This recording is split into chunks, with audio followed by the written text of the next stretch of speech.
بسم الله. صاحب الأد بندين سلام يا ملك استوجوكتان عالم كات كجوكتان أوران ماي صومالي أوران ماي يوروب أمريكا دمانتين in your respect قفل بجديسة احترام كيسة ماموس كيسة أيام كسلام يا دولة وجوه الرئيس الشعب كصومالية عاوي وحن ربعنا إذا لو داعو فرين بانيين هيا وأن ربعنا تسي درتان fariintan waxay qusaysaa dhammaan ummadda Soomaaliyeed including me aniga kula hadlayo waa fariin caafimaad waa fariin dawladda aan u wado iyo shacabka Soomaaliyeed tan shacabkan ku hormaraya shacabka Soomaaliyeed meel kasto ay joogaan hadday dalka Soomaaliya joogaan oo dalka Soomaaliya joogo waxaan ugu baaqayaa in ay la shaqeeyaan wasaaradda caafimaadka iyo dawladda talooyinka ay bixinayso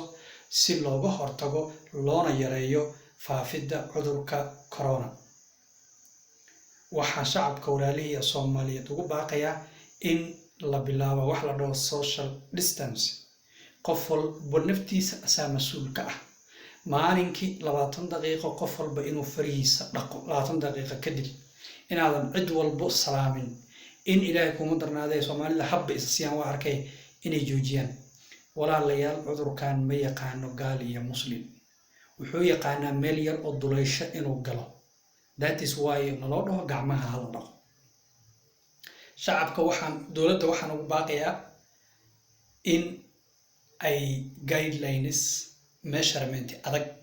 shacabka siiso waan ku farxay in wasaaradda hay'adda dawladda madaxweynaha Soomaaliya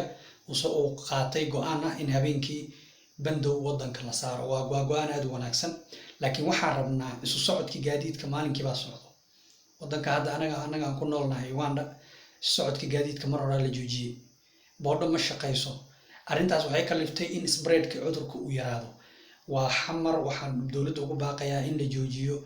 gaariyaashan socdo ganacsadayaasha ugu waaweyn in la joojiyo ilaa ay meesha ay arrintan meel uga dhacayso baan ugu baaqayaa dawladda inay go'aan adag qaadato shacabka Soomaaliyeed meel kastoo joogtaan qurbaha haddaad joogtaan haddii aad Soomaaliya joogtaan fadlan la shaqeeya dawladaha aad la nooshihiin guidelines-kooda qaata joojiya waxaa leedahay muslim aan anaga inaguma dhacdo horaa ra'iisul wasaarihii hore Soomaaliya u dhintay wasn't he a Muslim he was a very good Muslim wuu dhintay hadda maalin hore waxaa u dhintay wasiirkii hore xildhibaan hore ahaa Hirshabelle hadda wuxuu ku dhacay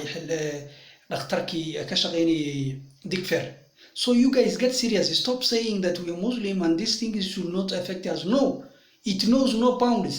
wuxuu yaqaanaa meel yar oo ilaahay kuma darnaadee oo duleysho then it will go and does its job from there marka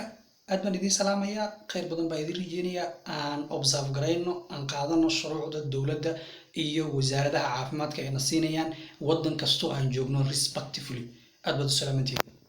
subscribe kana naga ilmaamina idinka maraha iska dhigane goodbye